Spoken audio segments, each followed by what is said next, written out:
I didn't know what to do. I didn't get out of bed. I didn't eat. I just didn't function because I didn't know how to cope with such a loss, because she was so special.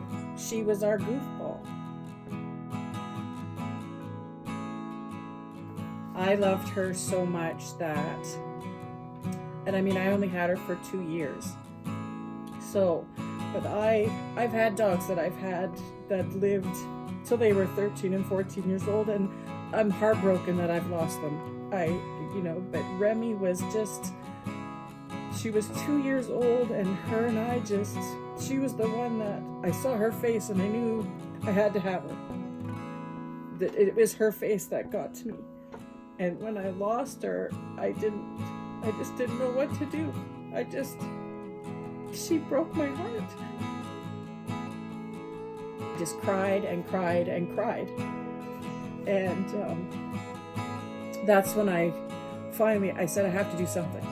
I have to, because I can't go on crying forever, because that's what I wanted to do. So I went online and I just Googled pet loss, and there was, at the time, there was 2. I found 2 groups. The one that I dealt with through Alberta Health said that they didn't really deal with this kind of loss. And then there was Strawberry Moon. And I emailed Straja, and she saved me. Oh, this, you know what? This is a great honor that we are both at the bench at the same time. Yes. Because you've been here. Yes. And I've been here, but we haven't been here together. And I think that that's beautiful. And it means a lot to me because I've journeyed with you. And me too. I started out as an art psychotherapist, but I have always truly had animals at my side since, oh my goodness, since I could walk. Literally, that's what I was told, and I know that. And I have always had an animal companion at my side.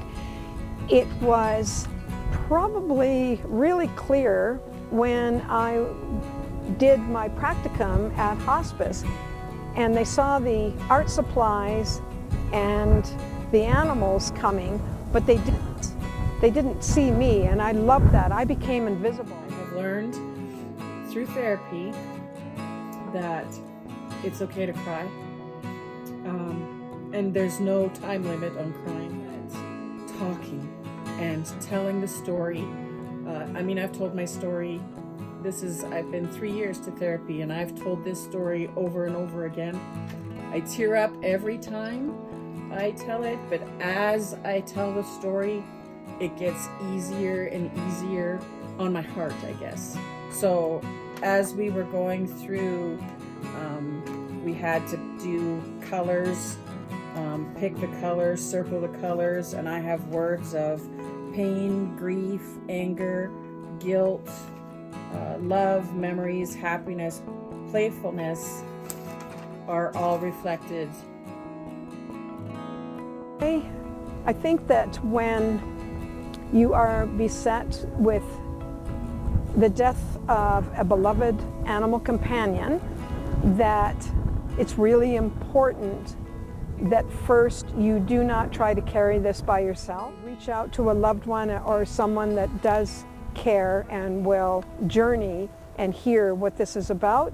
Believe everybody, anybody and everybody, that if they can or if they are able to join a group that is going through the same thing,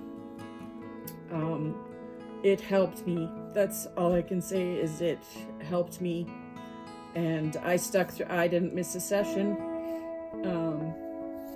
for the first 2 years, because that's how much telling my story and doing the art helped me